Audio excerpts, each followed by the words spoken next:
Hai semua, saya Azhar. Welcome to my channel. Yang dah subscribe, welcome back. Yang belum, jangan lupa subscribe selepas ni ya.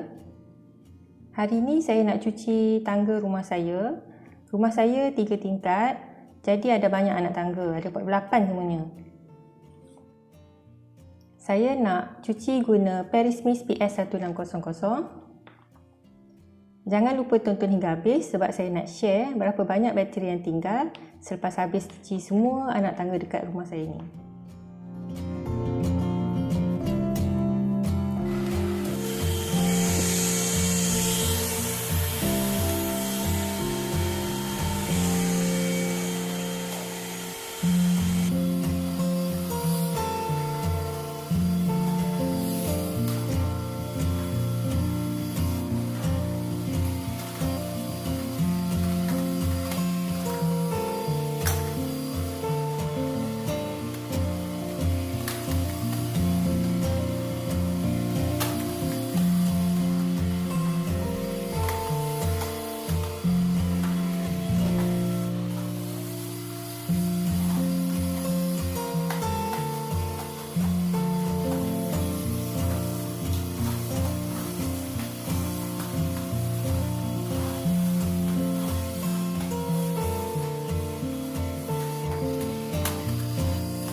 Saya dah habis cuci dah tangga rumah saya ni dalam masa 8 minit 22 saat.